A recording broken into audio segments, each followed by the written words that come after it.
تمام تعریفیں اس اللہ کے لیے ہے جس نے لفظ کن سے اس کائنات کو وجود بخشا۔ جو کچھ اس کائنات میں ہو رہا ہے وہ اسی پاک پروردگار کے اشارے سے ہو رہا ہے۔ وہ گلوں کے جسم میں خوشبو اتار دیتا ہے، وہ گلوں کے جسم میں خوشبو اتار دیتا ہے، حسن و جمال تو پروردگار دیتا ہے۔ وہ لفظ لفظ کو دیتا ہے موتیوں کی چمک، وہ حرف حرف کو جلوے ہزار دیتا ہے۔ کسی عربی شاعر نے کہا لِكُلِّ شَيْءٍ لَهُ آیَةٌ تَدُلُّ عَلَىٰ أَنَّهُ وَاحِدٌ کہ اس کائنات کے ہر ایک ذرہ میں، اس کائنات کے ہر ایک اشیاء میں ایک گواہی دینے والی چیز موجود ہے جو زبان حال سے یہ کہتی ہے کہ وہ ذات جس نے اس کائنات کو وجود بخشا وہ یکتا اور تنہا ہے۔ قُلْ هُوَ اللَّهُ أَحَدٌ، اے نبی فرما دیجئے کہ وہ ذات جس نے اس کائنات کو وجود بخشا وہ یکتا اور تنہا ہے۔ ہزاروں رحمتیں نازل ہو محمد عربی صلی اللہ علیہ وسلم پر، جس کے نام نامی اسم گرامی کی نسبت ہم سب غلاموں کے ساتھ جڑی ہوئی ہے۔ یہ وہ مبارک نسبت ہے جو ہمارے لیے دنیا میں کامیابی اور آخرت میں نجات و مغفرت کا ذریعہ ہے۔ وہ محمد عربی جس کی عزت خدا کے عزت کے بعد سب سے اونچی ہے اور جس کی عظمت خدا کے عظمت کے بعد سب سے بلند ہے۔ کسی شاعر نے کہا اور کیا خوب کہا، خدا کے بعد اس کے نام کی ترتیب ہوتی ہے، عرش پہ بھی درود پاک کی تقریب ہوتی ہے۔ کوئی قائد نہیں اس کے سوا آدم کی بستی میں، جہالت جس کے در کو چوم کر نئی تہذیب ہوتی ہے۔ حضرات محترم اور سامعین کرام، ہم اور آپ ابھی جس مہینے سے گزر رہے ہیں وہ ربیع الاول کا مبارک مہینہ ہے۔ یہی وہ مہینہ ہے جس میں آقا نامدار سرکار دو عالم صلی اللہ علیہ وسلم اصح قول کے مطابق 9 تاریخ کو پیدا فرمائے، اور اسی مہینے میں 12 تاریخ کو آپ پردہ فرما لیے، اور اسی مہینے میں آپ علیہ الصلاۃ والسلام نے اللہ کے حکم کے مطابق مکہ سے مدینہ کی طرف ہجرت کا ارادہ فرمایا اور ہجرت بھی کیا۔ یوں تو ہر مسلمان کی ذمہ داری ہے کہ ہر سال، ہر مہینہ، ہر دن اور ہر رات بلکہ ہر لمحہ اللہ کے رسول صلی اللہ علیہ وسلم کے یاد سے اپنے دل کو تر و تازہ رکھے، اللہ کے رسول صلی اللہ علیہ وسلم کے تذکرے سے اپنے محفل کو بابرکت بنائے، اللہ کے رسول صلی اللہ علیہ وسلم کے تعلیمات کے مطابق اپنی زندگی کو سنوارے اور سینچے۔ عام طور پر چونکہ ربیع الاول کو حضور پاک علیہ الصلاۃ والسلام سے ایک الگ قسم کی نسبت حاصل ہے، اس لیے اس مہینے میں سیرت نبوی کے عنوان سے، تذکرہ رسول صلی اللہ علیہ وسلم کے عنوان سے ان کی تعلیمات کو ہم اور آپ سنتے ہیں، سمجھتے ہیں اور اس پر عمل کرنے کا ایک نیا جذبہ پیدا ہوتا ہے۔ تو ضرورت ہے اس بات کی کہ آج اسی موضوع پر تھوڑی سی گفتگو کی جائے۔ یوں تو اللہ کے رسول صلی اللہ علیہ وسلم کے احسان ہم پر اس قدر ہے کہ اگر شمار کرایا جا سکے تو کوئی شمار نہیں کر سکتے ہیں۔ آپ علیہ الصلاۃ والسلام تمام جہانوں کے لیے رحمت بنا کر بھیجے گئے ہیں۔ قرآن مجید میں اللہ تبارک و تعالیٰ نے ارشاد فرمایا کہ ہم نے آپ کو تمام جہانوں کے لیے رحمت بنا کر بھیجا ہے، الا رحمۃ للعالمین، کہ ہم نے آپ کو رحمت بنا کر بھیجا ہے۔ آپ علیہ الصلاۃ والسلام تمام جہانوں کے لیے، تمام مخلوقوں کے لیے باعث رحمت ہے۔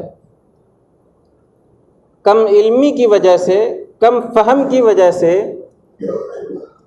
ذہن میں یہ سوال گردش کرتا ہے کہ آپ علیہ الصلاۃ والسلام انسانوں کے لیے رحمت ہے، عقل والوں کے لیے رحمت ہے، یہ بات تو سمجھ میں آتی ہے، لیکن چرند و پرند کے لیے، درخت کے لیے، پہاڑوں کے لیے، زمین و آسمان کے لیے، چاند اور سورج اور ستارے کے لیے کیسے آپ رحمت ہیں؟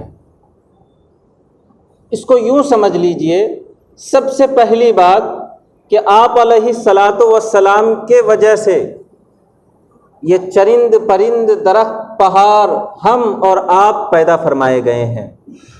اگر اللہ رب العزت کو آپ علیہ الصلاۃ والسلام کو اس دنیا میں نہ بھیجنا ہوتا تو آپ اللہ رب العزت یہ آسمان نہ بناتے، یہ زمین پانی پر نہ بچھاتے، یہ چاند اور سورج نہ بناتے، دن اور رات کا نظام نہ ہوتا، ہم نہ ہوتے اور آپ نہ ہوتے۔ آپ علیہ الصلاۃ والسلام کو پیدا فرمانا تھا تو یہ تمام چیزیں جو دنیا اور آسمان کے درمیان ہمیں نظر آتی ہے، آپ علیہ الصلاۃ والسلام کی تخلیق کی وجہ سے پیدا فرمایا گیا۔ تو آپ علیہ الصلاۃ والسلام وجہ تخلیق ارض و سما ہے۔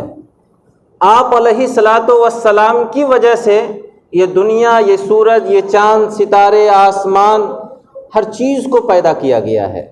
تو اس وجہ سے آپ علیہ الصلاۃ والسلام تمام انسانوں کے لیے، تمام حیوانوں کے لیے، تمام جمادات اور نباتات کے لیے رحمت ہے۔ ایک بات تو یہ ہو گئی۔ دوسری بات یہ ہے کہ اللہ رب العزت نے ہر مخلوق کے اندر اس کے وسعت کے مطابق سمجھ بوجھ اور احساس رکھا ہے۔ چرند و پرند کو ہم اور آپ دیکھتے ہیں تو اللہ تبارک و تعالی نے اسی کے وسعت کے مطابق اس کے اندر سمجھ بوجھ اور احساس رکھا ہے۔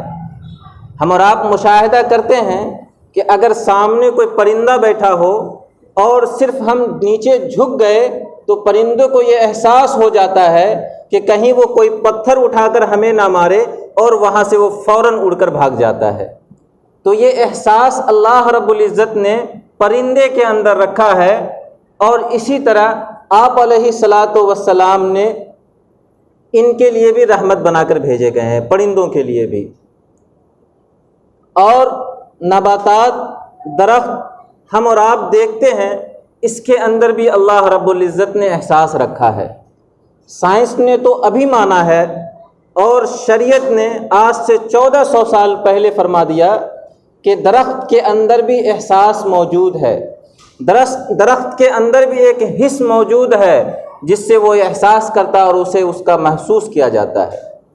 ہم اور آپ دیکھتے ہیں کہ اگر درخت کے سامنے کوئی چھت آ جائے، کوئی دیوار آ جائے، تو وہ اپنا رخ بدل کر دوسرے طرف سے خالی جگہ سے آگے بڑھ جاتا ہے۔ یہ احساس اللہ رب العزت نے درخت کے اندر رکھا ہے کہ اگر سیدھے بڑھتے رہیں گے تو چھت سے ٹکرا جائیں گے، دیوار سے ٹکرا جائیں گے۔ تو اللہ رب العزت نے اس کو اس قدر احساس دیا ہے کہ وہ اپنا راستہ بدل کر خالی جگہ سے آگے بڑھ جائیں۔ حدیث کے کتابوں میں یہ ذکر ملتا ہے کہ آپ علیہ الصلاۃ والسلام مسجد نبوی میں خطبہ دیا کرتے تھے، تو ایک کھجور کا شہتیر تھا، آپ علیہ الصلاۃ والسلام اس پر ٹیک لگا کر خطبہ دیا کرتے تھے۔ مشورہ یہ ہوا، بات طے یہ پائی کہ آپ علیہ الصلاۃ والسلام کے لیے ایک ممبر بنایا جائے، اور اس ممبر پر کھڑے ہو کر آپ علیہ الصلاۃ والسلام خطبہ دیا کریں۔ بات یہ طے ہو گئی، ممبر بن بھی گیا، آپ علیہ الصلاۃ والسلام ممبر پر چڑھ کر خطبہ دینا شروع کیے۔ خطبے کے دوران آپ علیہ الصلاۃ والسلام نے اور تمام صحابہ کرام نے یہ محسوس کیا کہ رونے کی آواز آ رہی ہے، ہچکیاں آ رہی ہے، اور جب غور سے دیکھا گیا کہ یہ ہچکیاں وہ کھجور کے شہتیر سے آ رہے تھے، وہ کھجور کے کٹے ہوئے درخت اور سوکھے ہوئے درخت سے آ رہی تھی ہچکیاں۔ حدیث کے کتابوں میں ہے کہ آپ علیہ الصلاۃ والسلام نے ممبر سے اتر کر اس کٹے ہوئے کھجور کے تنے کو اپنے سینے سے لگایا، پھر جا کر ہچکیاں بند ہوئی۔ تو درختوں کے اندر بھی اللہ رب العزت نے احساس رکھا ہے۔ یہ چاند اور سورج اور ستارے، یہ زمین، اس کے اندر بھی احساس ہے۔ اگر ایک ایمان والا بندہ زمین پر چلتا ہے اور ایک گنہگار بندہ زمین پر چلتا ہے تو زمین کو خوشی ہوتی ہے اس ایمان والے بندے سے کہ وہ اس کے اوپر چل رہا ہے۔ اسی طرح سورج اپنی روشنی ایک ایمان والے بندے کے اوپر بھی ڈالتا ہے اور ایک غیر ایمان والے بندے کے اوپر بھی ڈالتا ہے، لیکن جتنی خوشی ایمان والے بندے پر ڈالنے میں اپنی روشنی ہوتی ہے اتنی خوشی اور غیر ایمان والوں میں نہیں ہوتی ہے۔ یہی وجہ ہے کہ اگر دنیا میں ایک شخص بھی ایسا نہ ہو جو اللہ اللہ کہنے والا ہو تو پھر سورج اپنی روشنی دینا بند کر دے گا، چاند نکلنا بند کر دے گا، ستارے ٹوٹ جائیں گے، اور پہاڑ یہ روئی کے گالوں کی طرح ہوا میں اڑتے پھریں گے۔ یہ احساس اللہ رب العزت نے اس کے اندر ڈالا ہے۔ قرآن مجید میں ہے ان منہا لما یتفجر منہ الانہار، کہ پتھروں میں سے بعض پتھر ایسے ہوتے ہیں جن سے چشمے پھوٹتے ہیں، اور بعض پتھر ایسے ہوتے ہیں جو اللہ کے خوف سے، اللہ کے ڈر سے لرز جاتا ہے، اللہ کے خوف سے گر جاتا ہے نیچے۔ یہ احساس اللہ رب العزت نے پتھروں کے اندر بھی ڈالا ہے۔ تو اس معنی کر آپ علیہ الصلاۃ والسلام تمام جہانوں کے لیے رحمت بن کر آیا ہے، خواہ وہ انسان ہو، جانور ہو، چرند و پرند ہو، پتھر ہو، زمین و آسمان ہو، چاند سورج ستارے ہو، دنیا کے ہر ایک اشیاء ہو، اللہ کے رسول صلی اللہ علیہ وسلم ان کے لیے رحمت اور آئیڈیل اور نمونہ بن کے آیا ہے۔ اسی رحمت کا تقاضا یہ ہے کہ جس طرح آپ علیہ الصلاۃ والسلام ہماری رحمت ہے، ہم بھی ان سے محبت کا ثبوت دیں۔ اگر آپ علیہ الصلاۃ والسلام ہمارے لیے آئیڈیل اور نمونہ ہے تو ہم بھی ان کو اپنا آئیڈیل اور نمونہ مانیں۔ صحابہ کرام نے یہ کر کے دکھایا ہے۔